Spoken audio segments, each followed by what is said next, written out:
Buenas criaturas del lado oscuro, en este vídeo os traigo 9 errores clásicos al escribir una novela y cómo evitarlos.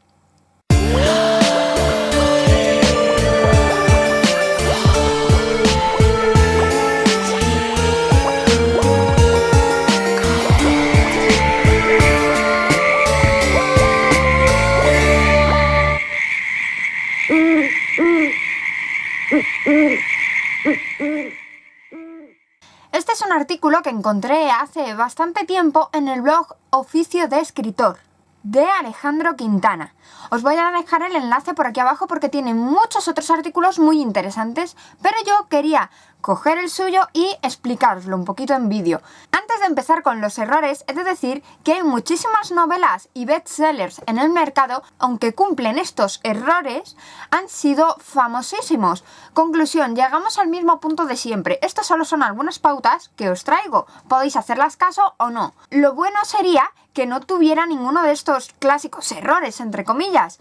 Pero repito, muchísimos grandes libros, bestsellers, autores famosísimos que os encantan, sus libros tienen estos errores y no por ello son peores historias. Porque el que un libro sea bueno o guste no tiene que ver con los errores que tiene o no tiene. Tiene que ver más con la percepción de la gente y con lo que cuenta al fin y al cabo. Pero bueno, dejando eso a un lado, vamos con los errores. Empecemos. Error número 1. La historia no arranca. El autor se recrea escribiendo cómo el personaje se levanta, se despereza, bosteza, se quita el pijama, se da una ducha, se viste, se peina, desayuna café mirando por la ventana. Después se cepilla los dientes y se va a trabajar. Y después de las primeras 20-30 páginas, y estoy siendo muy exagerada, ocurre la maravillosa aventura que ese personaje estaba destinado a vivir.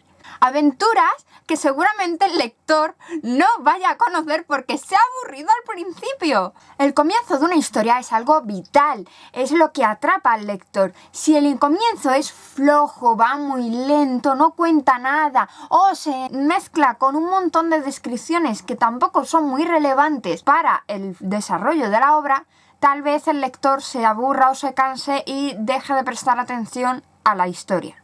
Y lo peor de esto es que si ese lector es un editor y te estás jugando que te publiquen el libro, entonces podemos decir que estamos un poquito jodidos. Así que lo mejor sería evitar el que el comienzo sea flojo o no enganche o le falte ritmo. ¿Cómo podemos evitar ese error? Pues dedicándole muchísimo más tiempo al inicio. Sí, yo siempre digo que empieces y termines de escribir la historia. El momento que yo concibo como el mejor sería en la revisión. En la revisión hay que machacar ese comienzo para que sea lo mejor. Y si hace falta, quitarlo y empezar un poco cuando la historia ya está un poco más adelantada, siempre y cuando no se pierda información esencial en ese tramo que quitamos. Si hay que quitarlo, pues se quita. Si hay que reescribirlo, se reescribe. Y a lo mejor simplemente el inicio lo que le falta es un poco más de ritmo. A lo mejor está bien, pero hay que modificarlo un poco, prestarle muchísima atención al inicio, porque los editores, gente terriblemente ocupada de las editoriales, no se va a entretener leyendo vuestras 200 páginas si las 3 primeras páginas no son interesantes y no tienen juguillo. Consejo, en el primer párrafo la historia debe arrancar, pero en el segundo el lector necesita ciertas expectativas. Tiene que tener algo para seguir leyendo, algo que le impacte, le interese. Aquí también puede jugar muchísimo vuestra forma de escribir. Si lo que estáis contando, aunque no tenga todo el ritmo del mundo, es más ameno, puede que el lector se quede más enganchado. Y eso es lo que se necesita, enganchar al lector desde la primera página. Luego, a medida que avanza la historia, puedes rebajar un poquito la tensión, entretenerte contando cómo eran las flores del jardín y lo bien que olían. ¡Oh, qué maravilloso! Pero ya le habrás enganchado. Os voy a decir 3 ejemplos de principios que no acaban de arrancar. El idílico paisaje en el cual se desarrolla la acción, pero que no es para nada relevante. El marco en sí puede tener su relevancia, pero el cómo las briznas de hoja tostadas del sur se mecen ante el viento cálido, no tiene ninguna relevancia eso. Así que ahórratelo o guárdatelo para más adelante. Tal vez en otro momento Eso sí encaja, pero en el principio no es lo que se necesita. El pasado de un personaje tiene muchísima relevancia, por supuesto, pero el contarlo todo entero en el primer capítulo tal vez no sea muy relevante para la historia. ¿Lo es realmente? Porque si no es así, quítalo y verlo metiendo en pequeños tramos más adelante en la historia. La gente no quiere saberlo todo desde el principio. Es mejor irles dando como pequeños caramelitos. Y en este caso, el empezar así de golpe y pegote con la infancia del protagonista tal vez no es lo mejor. El conflicto inicial que va a desencadenar toda la historia no tiene una consistencia suficiente para crear una expectativa en el lector. ¿Qué estoy diciendo? ¿Qué es esto que acabo de decir? Imaginaos a un administrativo que ha perdido una caja de clips. Pues no es un conflicto muy chungo. Tal vez si lo que hubiera perdido es una llave que le dejó su madre en el testamento al que acaba de ir, pues a lo mejor ahí tiene un poquito más de trama, no sé, que abre esa llave, por qué era tan importante, por qué su madre se la dejó en el testamento, pero sinceramente que un administrativo pierde una caja de clips, le van a despedir. Eso no interesa a nadie. Vale, a lo mejor habrá algún administrativo que haya perdido alguna caja de clips algún día, pero en general a nadie. Y esto nos lleva al error número 2, confundir realidad con verosimilitud. Todo el mundo hemos vivido coincidencias asombrosas de estas cosas que te planteas, el si de verdad hay un ser superior que lo ha planeado todo para que salga así, o si el destino tiene ahí su mano y de pronto la mete y hace que algo maravilloso suceda y te quedas con esa cara de ¿cuántas probabilidades había de que pasara esto? A todos nos han pasado estas cosas. De este tipo de sucesos extraños nacen las leyendas urbanas que oímos día a día, esas que nos encantaba leer en la revista Loca. Pero un escritor no puede dar por sentada la credulidad de sus lectores. Estás obligado a crearla de una forma u otra. Como autor, debes crear un mundo en el que sucedan todas esas cosas extraordinarias, pero de manera que el lector se las crea. Los acontecimientos extraños, las coincidencias, los designios del destino, del azar, todo eso debe de estar justificado. O la gente no podrá aceptarlo de forma natural. Y vosotros me diréis, joder, qué difícil me lo estáis poniendo, ¿no? O sea, yo quiero crear un mundo de fantasía, pero ¿cómo voy a poder dotarlo de credibilidad? Eso no es posible, va a costar un montón. El lector no se lo va a creer. No os asustéis, porque es posible crear mundos fantásticos tan creíbles y reales como el mundo ordinario. El truco está en dotar de credibilidad tanto a los mundos oníricos y fantásticos que tú te inventes como a las situaciones y acontecimientos estrambóticos que van a suceder. Así, el lector podrá creer lo que le estás contando, aunque suceda en Marte. Esa es la magia de la escritura. Es fácil caer en el error de que el lector va a creer lo que tú le estás contando porque es una narración fidedigna de un hecho real. No, esto no funciona así. Por muy real que sea, si no le dotas tú de credibilidad, nadie se lo va a creer. ¿Sabéis eso de que la realidad siempre supera a la ficción? Pues el lector lo sabe. Así que intentad que lo que estáis contando suene verosímil, más que suene realista. Error número 3. Demasiados detalles impiden el avance. Este error está más o menos conectado con el error número 1, el no arrancar la historia. Pero no es exactamente lo mismo. La mayor diferencia es que con el error número 1, el lector puede coger tu libro y tirarlo a la basura nada más haber leído las primeras 3 páginas. Aquí la cosa cambia un poco. Cuando ya has logrado que el lector traspase esas primeras páginas, que se enganche. Tú en tu historia estás conforme con ella, tienes muchos puntos de tensión, tienes muchas partes clave y las tramas parece que van andando solas. Pero tened cuidado, tened mucho cuidado, podéis caer en un error garrafal. Y es el de no concretar e irte por los cerros de Úbeda. A veces pasa que escribiendo te entretienes dando largas descripciones que nos encantan a todos o haciendo diálogos que en realidad son banales y no tienen mayor importancia o contando acontecimientos irrelevantes para la trama e incluso enredándote bastante en las historias secundarias. En pocas palabras, obligas al lector a entrar en modo alerta para no morirse de aburrimiento. Lo cual es muchísimo peor que no haberle enganchado al principio. En este caso sí conseguiste engancharle, pero llegado a cierto punto lo defraudaste al lector y eso es imperdonable. Le tenías ahí cogido y de pronto se te resbaló de los dedos. No cumplir las expectativas del lector Y encima, aburriéndole. es el peor error que puedes cometer. ¿Cómo detectar que incurres en este fallo garrafal? Síntoma 1. Caes con demasiada frecuencia en recordar el pasado de los personajes. A no ser que se trate de una estructura en forma de analepsis, es una señal de alerta. Síntoma 2. Explicas los sueños. Los sueños tienen que estar muy bien encuadrados en la trama y tienen que tener una utilidad lógica, práctica, coherente y decisiva en los acontecimientos. Si no es así, no tengas piedad y elimínalos de la novela. Síntoma 3. Te metes demasiado a fondo y demasiadas veces en los pensamientos de tus personajes. Incluso en las novelas que profundizan mucho en el interior de los personajes, tienen que tener un límite. No puedes estar dentro todo el rato. Eso cansa, eso aburre. Para evitarlo, intensidad y frecuencia del diálogo interno deben estar equilibrados con la acción. Y síntoma 4. Profusión de detalles y datos totalmente irrelevantes. Lo que escribas debe ayudar a la acción, a conocer más a los personajes, a que evolucionen o a que se relacionen entre ellos. O, como último punto, a lograr la inmersión del lector en esa atmósfera que has creado. Si no es así, exceptuando raras ocasiones... Sobra. Y vamos al error número 4.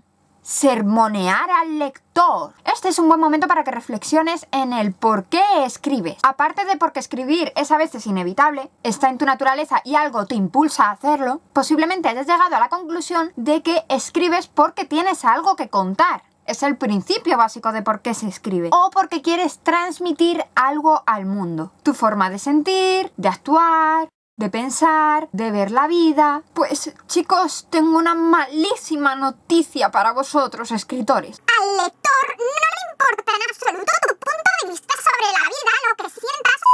Sí es cierto que hay muchísimos motivos para leer. Hay gente que incluso está buscando el sentido de la vida ahora mismo entre unas páginas. Quieren encontrar esa profundidad existencial. Pero el dar lecciones es un derecho que el escritor debe ganarse. Para ello, primero debes ganarte el respeto del lector. La primera obligación de un escritor es no aburrir. Una vez hayas conseguido engancharles en la lectura, que se enamoren de tus personajes y tengas toda su atención, entonces puedes decirle lo que quieres decirle. Antes no, nadie te va a escuchar antes. Y esto solo servirá si está totalmente integrado en la dinámica de la historia. Si se lo sueltas de pronto así en el capítulo 13 sin venir a cuento, a lo mejor le resulta algo chirriante y no sé, deja tu libro a medias. Es muy difícil que un lector no se cierre en banda tras recibir un sermón, así que intenta que quede lo más natural posible, que no sea una declaración de intenciones por la parte del escritor, que sea natural y fluido. Así le entrará mejor, como darle papilla a un niño.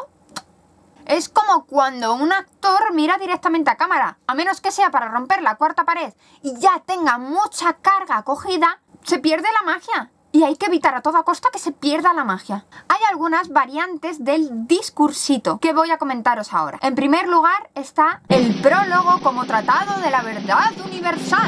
El prólogo sirve para introducir algunos apuntes al lector. Si lo utilizas para explicar de qué va el libro, su sentido profundo y las intenciones que te llevaron a escribirlo, puedes darte por perdido. Para explicar exactamente eso es para lo que has escrito la historia y para lo que creas a los personajes, no para contarlo en un prólogo. Ofrecer explicaciones solo denota una cosa: inseguridad. Inseguridad por no saber si se va a lograr transmitir la idea o lo que tú querías transmitirle al lector. Por si acaso nadie lo entiende, ¿lo he dejado claro al principio? Pues no. Tu obligación como escritor es que se entienda. Otra variante del prólogo es el final o epílogo como tratado de la verdad universal. Es exactamente lo mismo que el prólogo, pero al final. No me queda claro si lo habrán entendido, así que voy a contarle toda la explicación en el epílogo y así seguro que les queda claro, porque el lector es estúpido y no sé si lo habrá entendido o no. ¡Claro que lo habrán entendido! ¡No le aburras! Y otra de las variantes de discursito es el personaje altavoz. Es cuando un personaje actúa como alter ego del escritor y en un párrafo o dos te ha soltado todo lo que el escritor quiere decir en su libro. Hay una pequeña variante que la conocemos todos de este personaje altavoz, que es cuando el villano, justo antes de hacer sus planes malévolos, le desvela todo al héroe. Cómo va a llevarlo a cabo, por qué le odia, la planificación que ha estado haciendo todo ese tiempo, la justificación de su maldad por una infancia terriblemente atormentada. Así que no, chicos, no. Y ahora nos vamos al error número 5. El mal absoluto y el bien puro. Los personajes son mediums. Y no digo mediums de que vean fantasmas y esas cosas, sino que sirven de canal entre el emisor, que es el escritor, y el receptor, que es el lector. La manera más efectiva de hacer esta comunicación fluida es que los personajes sean representaciones creíbles de personas, de forma que tanto el emisor como el receptor puedan sentirse identificados con ellos. Es necesario encontrar el equilibrio que permita al autor utilizar a sus personajes de manera que representen de forma simbólica las cualidades que desea expresar. Todo se resume en los personajes deben ser creíbles, y para ser creíble un personaje debe tener virtudes y defectos. Esto se ha dicho en un montón de manuales, en un montón de blogs, en un montón de consejos. Yo lo he dicho en algunos de mis vídeos, así que no voy a hacer mucho más hincapié en esto. Pero a menudo al escritor se le olvida que hay una razón de peso para hacer el mal, como suele haber algún motivo egoísta para hacer el bien. Con lo cual te interesa saber los motivos del villano para hacer el mal y que impulsa al héroe a emprender la aventura y plantarle cara al villano. Muchas veces no se trata de plantarle cara al bien o al mal, sino un conflicto de intereses entre personajes antagonistas. Si miramos desde el punto de vista de villano, puede que este también vea al héroe y a sus amigos heroicos como villanos y malvados por lo que le están haciendo a él. Ejemplo muy claro es en la serie de Batman, cómo Joker le tiene demonizado porque Batman le ha arruinado la vida tirándole ese tanque.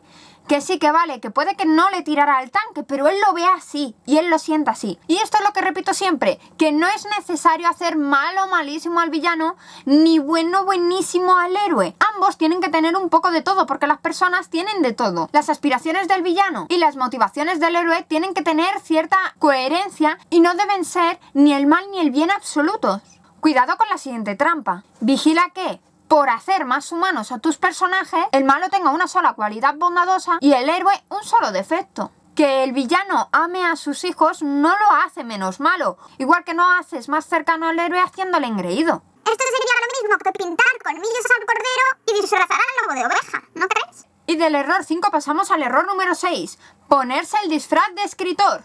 Ya sea porque te has creído todos los tópicos de cómo debería ser un escritor, porque tienes miedo a mostrarte tal y como eres, de no gustar al mundo, o el temido ¿qué pensarán de mí si digo esto? Has escrito como se supone que deberías de escribir y no como tú querías escribir. Te has colocado una máscara, te has puesto el disfraz de lo que crees que es un autor y por lo tanto no has sido auténtico. Escribir bien no significa escribir bonito. Escribir bien significa transmitir con exactitud aquello que deseas transmitir, contando una historia que funciona. Y si además eres capaz de que la forma tenga una coherencia a todos los niveles con el contenido, escribirás una obra maestra. Cuida a tus personajes, mímalos mucho y cuida bien de las situaciones que les harás vivir, antes de intentar que tu historia suene bien. ¿Y cuáles son los síntomas de habernos puesto el disfraz de escritor? 1. Utilizas palabras cuyo significado no conoces del todo porque no las sueles usar día a día. Es cierto que no siempre tenemos la oportunidad de usar palabras como inconmensurable, ontología, entelequia, en un bar con amigos. Pero si las utilizas en tu novela será mejor que sepas lo que significan con total exactitud. Síntoma número 2. Utilizas palabras ampulosas en vez de utilizar las que usas de forma normal y corriente a diario. ¿Por qué decir excelente cuando se puede decir superlativo? Pues por la sencilla razón de que excelente se comprende mejor y es mucho más preciso que superlativo. El uso de ciertas palabras puede incluso llegar a distraer al lector del significado mismo de esas palabras, por su sonoridad o por su rareza. Así que usa las que sabes, no imites a Shakespeare. Síntoma número 3. Un lirismo excesivo puede dificultar la fluidez del texto. De hecho, puede impedir su comprensión. Esto es algo típico cuando uno se coloca el disfraz de escritor, porque a veces asocia literatura profunda con densidad y se confunde densidad con florituras verbales. Lo que construye la literatura en realidad es la profundidad del tema y el tratamiento coherente de la forma. Todo lo demás son accesorios innecesarios. Síntoma 4. Los diálogos son confusos y poco creíbles. La mejor manera de que el lector sepa quién dijo algo es utilizar el verbo decir en las acotaciones. Un dijo siempre es más efectivo que un mencionó, apostilló, afirmó o un largo etcétera. Note más repetición de dijo. En realidad el lector no va a reparar apenas en esa palabra. Se lee de forma casi automática. Y sobre todo introduce acotaciones en los diálogos para que el lector no se pierda. Es importante llevar el hilo de quién dijo qué en el momento de la conversación. Igual que es importante saber en todo momento en la cabeza de qué personajes estamos metidos. Y eso nos lleva al error número 7, un mareante punto de vista. Este no es un error solo de principiantes. A veces incluso cuesta detectarlo cuando el libro ya ha sido publicado y está en circulación. Se le ha pasado por completo a escritor, lectores, corrector y editor. Así que si eso suele suceder con los libros publicados por editorial, este error lo suelen tener muchísimos que se autopublican. ¿En qué consiste? Pues os lo explico con un ejemplo. Marisa dudaba entre descolgar el teléfono y llamar a Esther o ponerse algo encima, coger un taxi y plantarse en su casa. Pero la fina llovizna de aquel domingo por la tarde no invitaba a salir. Tampoco le resultaría fácil encontrar un taxi libre. Aún así, no se decidía a descolgar el teléfono y llamar a su amiga. En esta indecisión, de repente, sonó el teléfono. Sonrió al ver el nombre de la pantalla. Esther. ¡Qué bruja eres!, dijo Marisa al descolgar. Estaba pensando en llamarte ahora mismo. Eso se lo dirás a todas, respondió Esther, riendo.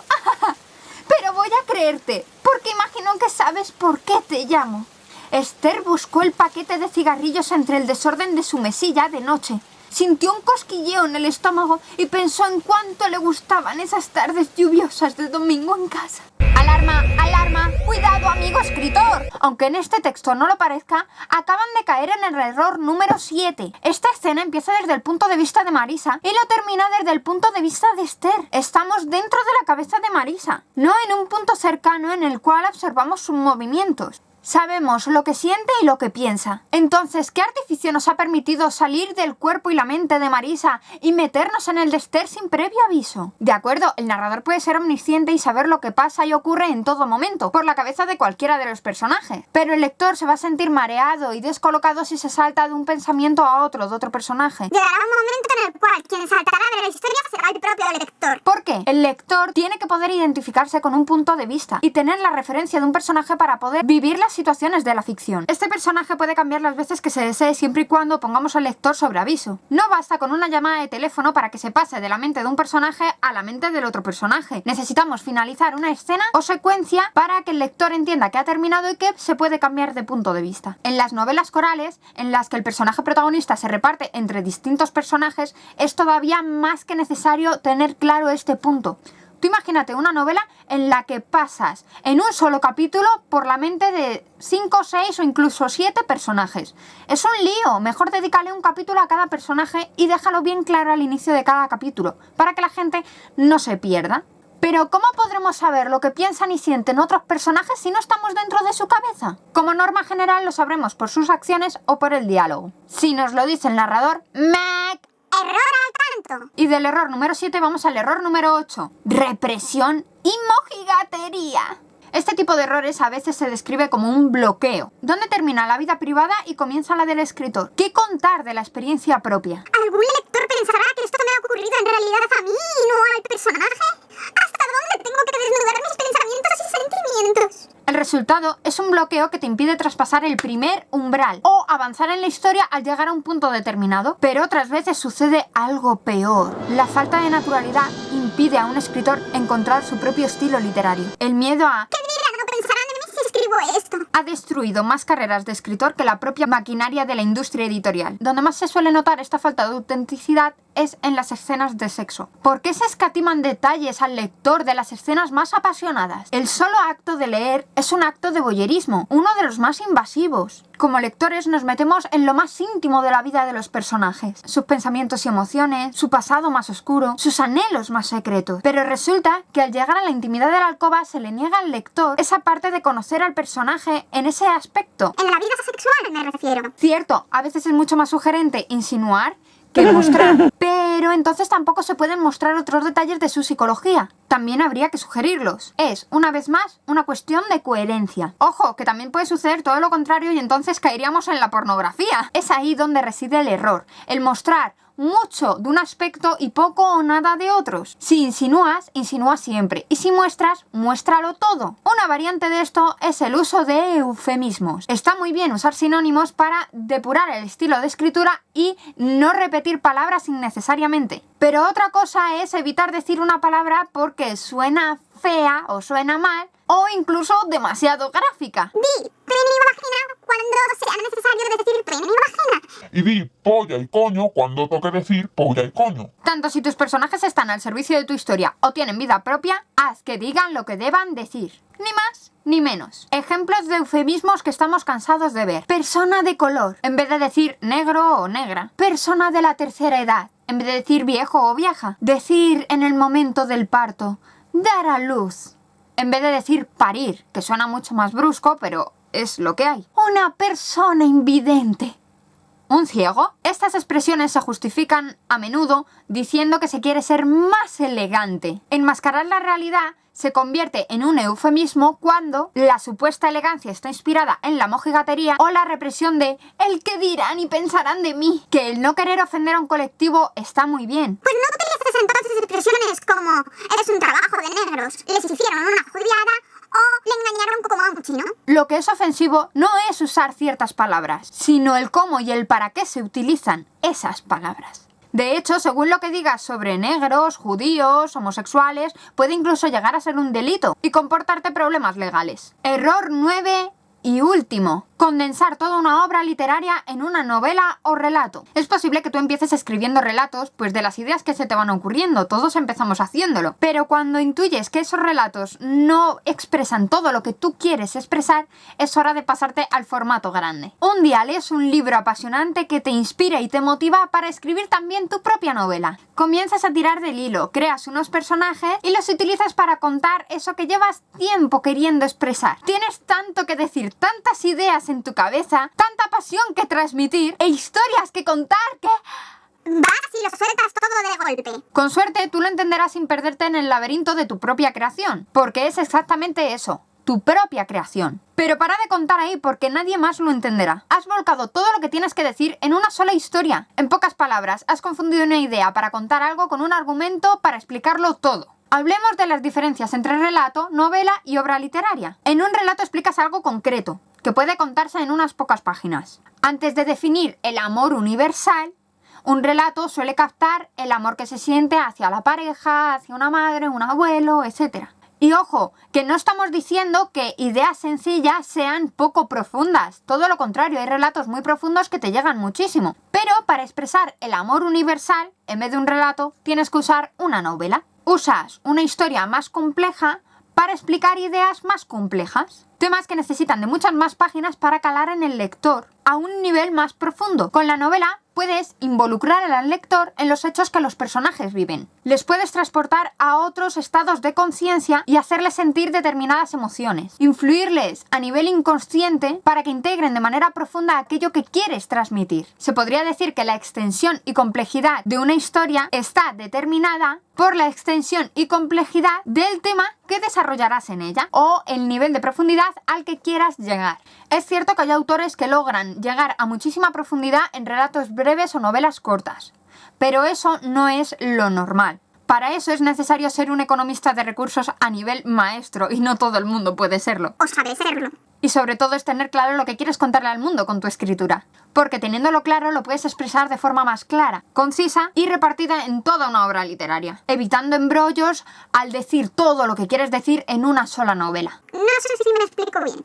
Pero sí, es cierto, en realidad necesitas contarlo todo en esa primera novela. Este dilema forma parte del proceso de convertirse en escritor. Solo cuando te das cuenta de que has embutido toda una obra literaria en una sola historia, es cuando puedes comenzar de verdad a definir los temas que te interesan tratar. No voy a dejar aquí el vídeo porque se me extiende muchísimo y esa no es mi idea.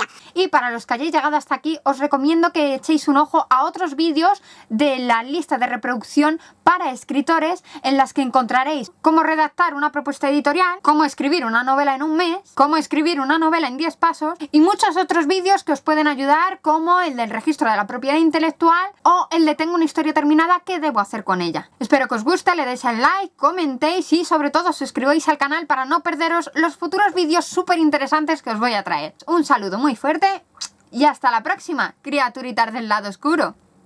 Suscríbete al lado oscuro para encontrar contenidos inimaginables. Musu, ¿qué haces? ¡Ay!